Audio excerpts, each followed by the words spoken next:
इधर आ जाओ थोड़ा सा और। आपका आ ही रहा है फोटो, थोड़ा सा रह गया। नहीं, आप पास में आ जाओ तो बैठ पूरी आ जाएगी, पूरी फोटो आ जाएगी एकदम। जय श्री राम मित्रों, दयालु बंधुओं, सभी भक्तजनों एवं समस्त सनातन प्रेमी बंधुओं और समस्त भारत की मातृ शक्तियों, सभी को मेरा प्रणाम। मैं टीकमगढ़ मध्य प्रदेश से डॉक्टर राजेंद्र मिश्रा प्रतिदिन पिछले लगभग 3 वर्षों से अधिक से पुराण कथा कह रहा हूँ। ये मेरा 6वां पुराण है और इसका नाम है श्री विष्णु महापुराण। तो आइए आप सब लोग मानसिक रूप से श्री विष्णु महापुराण की कथा में सम्मिलित हो जाइए। ये अद्भुत पुराण व्यास जी के पिता महर्षि पाराशर जी ने कहा है और मैत्रेय जी से कहा है। पुलस्त मुनि ने उनको आशीर्वाद दिया था कि आपके अंदर एक विष्णु पुराण की कथा प्रकट हो जाएगी। चलिए एक हम छोटा सा मंगलाचरण करते हैं, इसके बाद कथा कहते हैं। कथा बड़ी ही मनोरंजक के साथ साथ भक्ति से परिपूर्ण है। भगवान विष्णु का चरित्र है, लक्ष्मी नारायण की कथा है। आइए हम छोटा सा मंगलाचरण करके कथा को कहते हैं, समय क्या उपयोग करते हैं। नमोस्तु रामाय सा लक्ष्मणाय दिव्यै च तस्यै जनकात्मजायै नमोस्तु रुद्रेन्द्रयमानिलेभ्यो नमोस्तु चंद्राग्नि मरुद्गणेभ्यः अखंडमंडलाकारं व्याप्तं येन चराचरं तद्वतं दर्शितं येन तस्मै श्रीगुरुवे नमः। वक्रतुंड महाकाय सूर्यकोटि समप्रभा निर्विघ्नं कुरु मे देव सर्वकार्येषु सर्वदा भवानी शंकरौ। आहा, क्या बात है, भवानी शंकरौ। ये पुराण भगवान शंकर को बेहद प्रिय है मित्रों। भवानी शंकरौ वंदे श्रद्धा विश्वास रूपिणौ, श्रद्धा विश्वास रूपिणौ याभ्यां विना न पश्यन्ति सिद्धा स्वान्ता स्थमीश्वरम्। नारायणं नमस्कृत नरं चैव नरोत्तमं देवीं सरस्वतीं व्यासं ततो जयमुदीरयेत्। ओम नमो देव्यै महादेव्यै शिवायै सत्सं नमः। नमः प्रकृतै भद्रायै नियता प्रठराय स्मृताम्। तुलसीदास के पद कमल बारंबार मनाए, गुण गावम श्री राम के हनुमत होई सहाय। सियावर रामचंद्र की जय। चलिए मैंने कल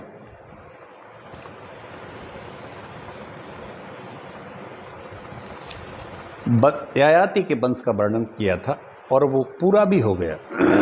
बहुत लंबा है, विस्तार से कहा था।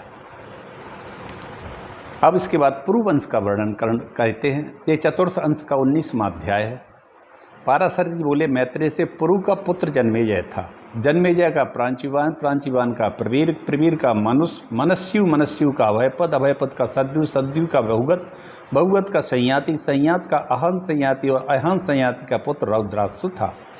इस तरह रौद्रास से की भी बहुत बड़ी पुत्रों की श्रृंखला है। इनमें से एक अप्रतिरथ का पुत्र कर्ण हुआ और कर्णों का मेधा तिथि हुआ, जिसकी संतान कांडवान ब्राह्मण हुए।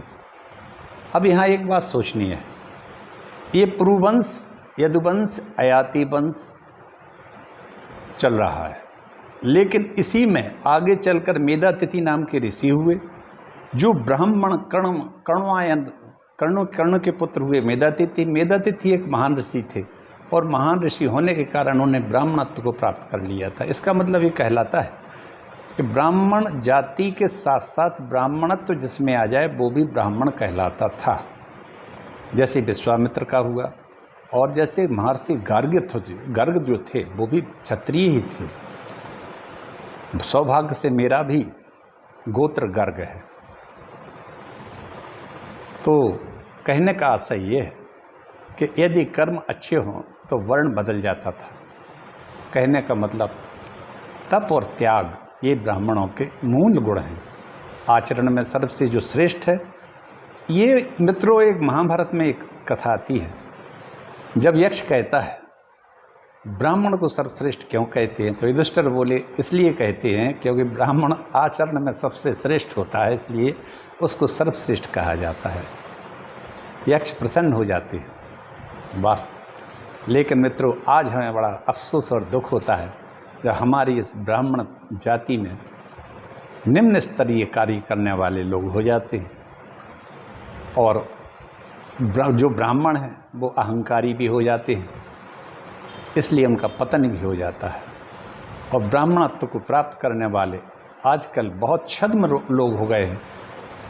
उनमें से कुछ लोग तो जेलों में हैं, कुछ जेल जाने वाले हैं, और जो कोशिश कर रहे हैं ब्राह्मणत्व की, सहज में केवल कथा वगैरह सुन के या कालनेमी की तरह बैठे हैं, साधु बने। खैर, ये मैं विषयांतर हो गया हूँ, लेकिन एक बात ज़रूर बता दूं कि इस कथा से ये पक्का हो गया कि मेधातिथि पुरु वंशज में थे। और पुरु जो था, कौन थे? पुरु महाराज अयाति की पत्नी शर्मिष्ठा के छोटे पुत्र थे, जिन्होंने अपनी जवानी अपने पिता को दे दी थी, उनकी वृद्धावस्था दे दी थी। उनके कुल में मेधातिथि का जन्म हुआ, उनके अब प्रतिरथ हुए, दूसरा पुत्र एलीन हुआ, दुष्यंत आदि 4 पुत्र और हुए। इसी में दुष्यंत के यहाँ चक्रवर्ती सम्राट भरत का जन्म होता है, जिनके नाम के विषय में देवगण ने इस श्लोक का गान किया था। माता तो केवल चमड़े की धोकनी के समान है, पुत्र पर अधिकार तो पिता का ही है। पुत्र जिसके द्वारा जन्म ग्रहण करता है उसी का स्वरूप होता है। वाह, क्या बात है मित्रों! संतान की इच्छा सब करते हैं, लेकिन सपुत्र हो जाए, क्योंकि पुत्र जो होता है पिता का ही प्रतिरूप होता है। इसलिए पिता पुत्र तो अच्छा चाहता है, लेकिन खुद दुष्टता का काम करे, रावण की तरह हो जाए। और पुत्र चाहता है अच्छा, बहुत अच्छा, इसलिए पिता को भी अच्छा होना चाहिए, तभी ऊंची आत्मा कोई पुत्र के रूप में जन्म लेती है। यहाँ यही बात आती है। तो दुष्यंत, तू इस पुत्र का पालन कर। पुत्र जिसके द्वारा जन्म ग्रहण करता है उसी का स्वरूप होता है। दुष्यंत, तू इस पुत्र का पालन कर, शकुंतला का अपमान न कर। हे नरदेव, अपने वीर्य से उत्पन्न हुआ यह पुत्र अपने पिता को यमलोक से उद्धार कर स्वर्ग लोक को पहुंचाता है। इस पुत्र के आधान करने वाले तुम ही हो। शकुंतला ने यह बात ठीक ही कही थी। किससे कही थी? दुष्यंत से। क्यों? क्योंकि दुष्यंत भूल गया था इसको। तब उसने कहा था कि ये तुम्हारा पुत्र है।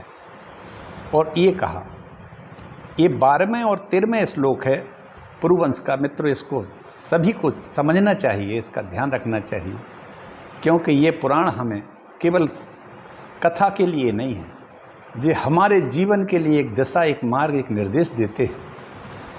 और इससे समाज पूरा का पूरा सन्मार्ग पर चलता है। ये पुराण इसीलिए रचे गए थे। माता दुष्यंता चक्र वर्ती भर्तो भभूत यन्नाम महेतु देवैर्लोके गीयते। माता वस्त्रा पितुः पुत्रो येन जातः स एव सः भरस्वपुत्रम दुष्यंत मावस्था सस्य शकुंतला ने ऐसा दुष्यंत से कहा। कितना अच्छी बात है। एक बार मैं फिर रिपीट करता हूँ। माता तो केवल चमड़े की धोकनी ही है। कहने का मतलब यह है कि वो जन्म देती है। पुत्र पर अधिकार पिता का होता है, इसलिए कहते हैं किसका पुत्र है भाई? पुत्र जिसके द्वारा जन्म ग्रहण करता है उसी का स्वरूप भी होता है। दुष्यंत, तू इसका पालन कर। किसने कहा है? शकुंतला ने। क्योंकि शकुंतला का पुत्र जो भरत था, भरत जी हुए, जिनके नाम तो भारतवर्ष पड़ा, उन्होंने कहा ये आपका ही पुत्र है, आप भूलिए मत, याद करिए। एक ऋषि दुर्वासा के कारण थोड़ा वे भूल गए थे, क्योंकि इस पुत्र के आधान करने वाले भी तुम ही हो और तुम ही को यह स्वर्ग पहुंचाने वाला होता है। पुत्र पिता के पिंडदान करने का अधिकारी होता है। शकुंतला ने यह बात ठीक कही। भरत की फिर 3 स्त्रियां थीं। राजा भरत हुए, उनके 9 पुत्र हुए। भरत के कहने कि ये मेरे अनुरूप नहीं है। अब मित्रों, यहाँ फिर एक नई बात आती है। भरत हुए राजा, भरत के 9 पुत्र हुए, लेकिन 9 ही पुत्र नालायक थे। और नालायक होने के कारण बुद्धि से परिपक्व नहीं थी उतना जितना होना चाहिए एक राजा के लिए। क्योंकि ये इंग्लिश में कहावत है, किंगशिप हैज नो काइंडशिप। राजा सभी का होता है, किसी एक का रिश्तेदार नहीं होता है। और ऐसा एक भी पुत्र नहीं था जो इस आर्यावर्त की रक्षा कर सके। इसीलिए उन्होंने अपना राज्य इन 9 को ही नहीं दिया था और उपमन्यु नाम के एक अपने ही मंत्री के लड़के को दिया था। ये कथा शायद मैंने पहले कही दी है, अब देखती है आगे क्या होता है, बताता हूँ। उनकी माताओं 3 स्त्रियां थीं ये अनुरूप नहीं थे। उनकी माताओं ने इस भय से कि राजा हमें त्याग ना दे, उसने 9 ही पुत्रों को मार डाला। इस प्रकार पुत्र जन्म के विफल हो जाने से भरत ने पुत्र की कामना से मरुत्सुम नामक यज्ञ किया। उस यज्ञ से मरुदगणों ने उन्हें भरद्वाज नाम का एक बालक पुत्र रूप में दिया। उत्तत की पत्नी ममता के गर्भ से स्थित दीर्घतमा मुनि के पाद प्रहार से स्खलित हुए बृहस्पति के वीर्य से उत्पन्न हुआ था। उसके नामकरण के विषय में भी यह श्लोक आता है।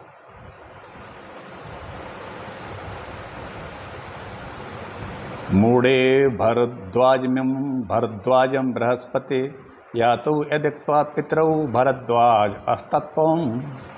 पुत्रोत्पत्ति के अनंतर बृहस्पति जी ममता से कहा, है मूढ़, यह पुत्र द्वाज हम दोनों से उत्पन्न हुआ है, तू इसका भरण कर। तब ममता ने कहा, हे बृहस्पति, यह पुत्र द्वाज हम दोनों से उत्पन्न हुआ है, तय इसका भरण करो। इस प्रकार इसका नाम भरद्वाज पड़ा। तुम इसका भरण करो। इस प्रकार परस्पर विवाद करते हुए उसके माता पिता चले गए, इसलिए उसका नाम भरद्वाज पड़ा। पुत्र जन्म विरत विफल होने पर मरुदगण ने राजा भरत को भरद्वाज दिया था, इसलिए उसका नाम वितत भी पड़ा। वितत का पुत्र मन्यु, मन्यु का बृहदवीर, महावीर, नर और गर्ग आदि हुए पुत्र हुए। नर का पुत्र संकृति, संकृति के गुरुपीत गर्ग से सिनी का जन्म हुआ, जिससे गार्ग सैन्य नाम से विख्यात क्षेत्रोत्पित। अब यहाँ क्षत्रिय फिर उत्पन्न हो जाते हैं। क्षेत्रोत्पत ब्राह्मण उत्पन्न हुए, ब्राह्मण हुए क्षत्रिय क्षेत्र में। महावीर का पुत्र दुरस्तम हुआ। त्रियारुण, पुष्करिण्य और कपि नामक 3 पुत्र हुए। बृहत क्षत्र और पुत्र सुहोत्र, सुहोत्र का पुत्र हस्ती था, जिसके नाम पर हस्तिनापुर नामक उसने नगर बसाया। इनका एक पुत्र हस्ती था, जिसने हस्तिनापुर नगर को बसाया। ये सभी लोग जानते हैं। हस्तिनापुर में बहुत महाभारत का एक प्रसिद्ध स्थल है। हस्ती के 3 पुत्र अजमेर, द्विजमेर और पुरमेड़ हुए। अजमेर के कणों और कणों के मेधातिथि नामक पुत्र हुए। काणवायन ब्राह्मण उत्पन्न हुए। अजमेर का दूसरा पुत्र बृहदस्यु था। बृहदस्यु के बृहधनु, बृहत्कर्मा इत्यादि बहुत बड़ा मित्रों यह कुल चलता है। इस तरह से विदक्षसेन से भल्लाभ नामक पुत्र उत्पन्न हुआ। द्विजमेर अभिनर था, उसका द्युतिमान, द्युतिमान का सत्यधृति और अंत में रिपुंजय से बहुरथ ने जन्म लिया। ये सब पुरुवंशीय राजागण हुए, बहुत बड़े। इसमें इसकी सूची है, लिस्ट है। अजमेर की नालिनी नामनी एक भार्या थी, उससे नील नामक पुत्र हुआ। नील के शांति, शांति से सुशांति, सुशांति के पुरंजय, संजय, यबीनर, कामपिल नामक 5 पुत्र हुए। पिता ने कहा, ये मेरे पुत्र मेरे आश्रित 5 देशों की रक्षा करने में समर्थ हैं, इसलिए ये पांचाल कहलाएंगे। मुदगल से मौदगल हुए। ये भी क्षत्रिय क्षेत्र में ब्राह्मणों की उत्पत्ति हुई। मुदगल से बृहदस्व, सतानंद से धनुर्वेद, पारदर्शी सत्यधृति उत्पन्न हुआ। एक बार अप्सराओं में श्रेष्ठ उर्वशी को देखने से सत्यधृति का वीर्य स्खलित होने से सरकंडे में गया, उसके 2 भाग हो गए। एक पुत्र और एक पुत्री, 2 संतानें हुई। उन्हें मृगा के लिए जाते राजा शांतनु कृपावास ले गए। तदनंतर उनका नाम एक का कृप हुआ और कन्या अश्वत्थामा की माता द्रोणाचार्य की पत्नी कृपि हुई। आप लोगों को शायद पता होगा कि कृपाचार्य और कृपि, कृपि जो थी द्रोणाचार्य की पत्नी थी। द्रोणाचार्य कौन थे? द्रोणाचार्य भारद्वाज के पुत्र थे। भारद्वाज का मैंने बता ही दिया कि ये कौन थे। द्रोणाचार्य की पत्नी कृपि थी और कृपा नाम का कृप नाम का एक लड़का था, कृपाचार्य, जो कौरवों के गुरु थे। ये उर्वशी को देखने से सत्यधृति से उत्पन्न हुए थे। आपको सुनकर शायद ये समझ में आ गया होगा कि कृपाचार्य और कृपि कौन थे। अश्वत्थामा की ये माँ थी, द्रोणाचार्य की पत्नी थी।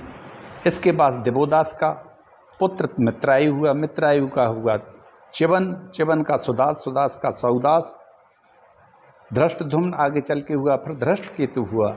अजीमीड़ का ऋक्ष नामक एक पुत्र हुआ। उसका पुत्र संवरण, संवरण का पुत्र कुरु, जिसके धर्म क्षेत्र कुरुक्षेत्र की स्थापना की।